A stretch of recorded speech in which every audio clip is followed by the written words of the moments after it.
Storyboards! They are the blueprints for your animated short, movie, TV show, whatever. As a storyboard artist, you are responsible for everything. The staging, the acting, the pacing, and so much freaking more. I can't explain it all in this stupid intro. And when it comes to storyboarding what we do around here, comedy, we want to keep things flat. But what does that even mean? Isn't flat staging boring? And we all know old Fritter hates boring things.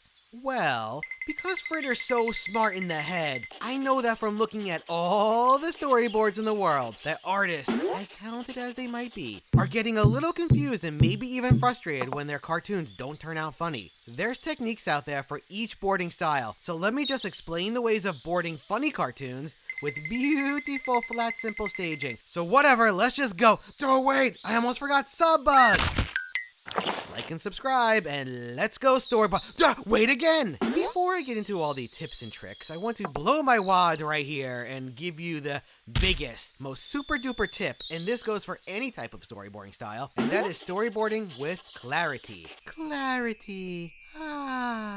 Whether it's for the staging, the posing, a gag, even telling your story, you want everything to be instantly readable on screen. Yes, focus. And all those techniques I drone on about in my other videos, like line of action, shapes, all of those things together equal clarity, and you need that know-how for everything I'm about to go over. So make sure you check out those other videos. So let's hit some more pointers and I'll show you some storyboards I've done. Let's go!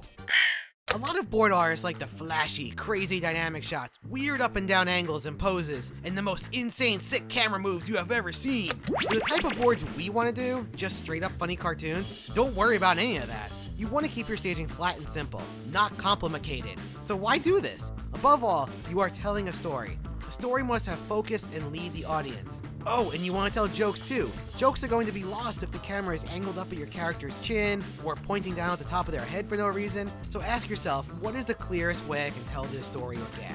Okay, so let's check out this storyboard I drew and then we'll dissect it after. Let me just grab my pencil and I'll show you how to draw that line of action. Oh no! Shoo, shoo, shoo! Give me back my pencil, you stupid toxic bird! Now what, smarty pants? Don't worry, I have spares. Here you go. Thank you.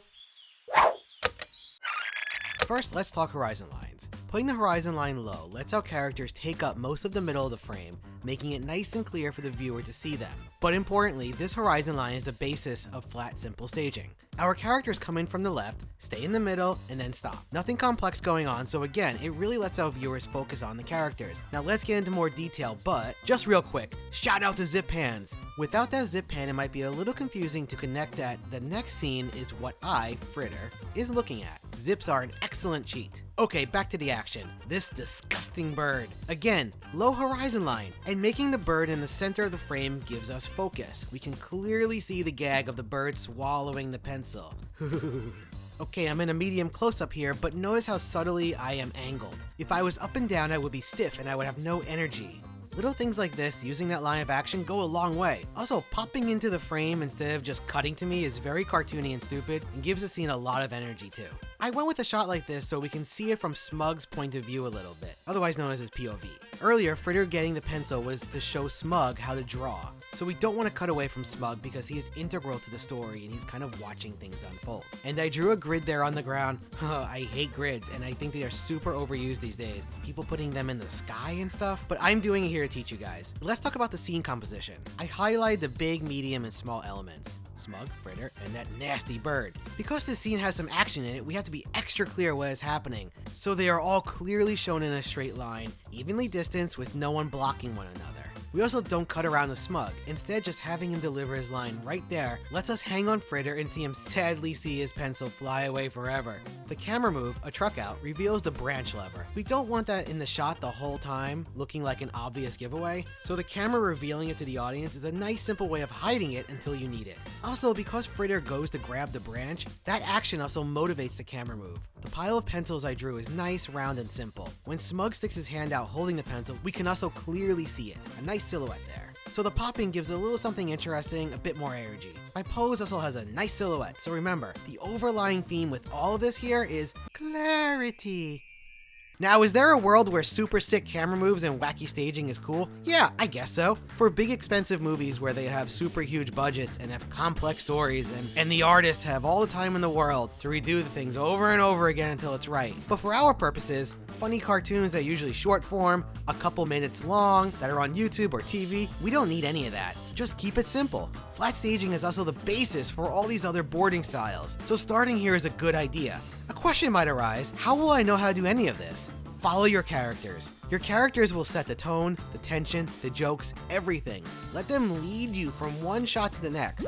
Focus on their performances and use their energy. Oh, and one more thing. Please, for the love of magical raccoons, no over-the-shoulder shots. These look fine in live action and even CG animation sometimes, but for us they do nothing but muck up the shot and distract the viewer. Over-the-shoulder shots are usually for dialogue, right? So instead, think of interesting and creative ways to have that dialogue. In this sequence, one character is really over-enthusiastically telling another character something. Ugh. Instead, we'll board it with the character's performance and personalities in mind. So like, then I told Smug there's like no way I can just steal all the liquor off the king's wagon. Sure, I could use magic, but like no way. That's like totally against the law. And Jennifer here always obeys the law. I think you made the right choice, Jennifer. Now look, I just used 4% more brain power and I came up with something that is fun for the audience to watch and shows who the characters are. It's not that hard, just get out of the boring cartoon machine that we are all so used to. So what about those times when you need a little bit more to tell that story or make that gag funny? Well then, go dynamic when it makes sense. Storytelling should be a roller coaster with ups and downs. By using mostly flat staging and then hitting your audience with a dynamic shot when it calls for it, it will have a ton of impact. So use those dynamic shots sparingly. Here's some examples of when to go dynamic. Action! Duh, of course. While using clear, simple, and balanced boards from earlier would be totally fine, throwing in an extreme angle really adds to the excitement of the action sequence and pulls your viewer right into the frame. Ow. Characters making a point or having a moment. Check out this fart wipe laughing like an evil fart wipe. It's a little dull. Now, if we make it an upshot, his sinister evil laughter really has some weight to it. Add a pan from bottom to top for even more dynamicism. If you board everything up to this point pretty flat, then this will really hit hard. For a gag. Eat up, Smug, it's delish. I don't know, Fritter. I think the meat's gone bad. Keeping it flat, then smashing to a gross close-up, or an upshot, or a downshot, can really bring them laughs. If everything was silly, stupid angles earlier, this wouldn't work. So again, keep it mostly flat, and then hit them with this. Another time to go dynamic is when boarding a movie parody, where riffing on an iconic movie could be pretty funny, whether it's shot for shot, or it's just the characters acting. So using that sort of film language is an excuse to go dynamic. Then once you're done, go back to your flat staging. The Simpsons would do this all the time in early seasons, and even though I wouldn't always get the reference, I still found it funny that they were breaking with the general look of the show. Cinematic. The one word we will never, ever use around Fritter. Ahem. When you storyboard funny cartoons, you'll hear this a lot. Make it more cinematic. No! Whoever said that doesn't know about comedy boards, and you have my permission to ignore them until the end of time. What does cinematic even mean? Oh, use more angles just for the sake of more angles. It's a bullcrap word used mostly by execs who want a ton of busy crap happening on the screen. Any board artist, from expensive features to cheap TV comedy, knows that smart, clear, economical boarding, just like I yammered on and on about, is the way to go. Storyboarding is the most important job there is in animation, so there is a lot of schools of thought on how to do things. So let me say this again. Use flat staging for comedy because it lets the story and gags be the focus. Clarity is key. So, hope I helped, and let me know down below in the comments what you think, and see you next time, my fancy fellow followers!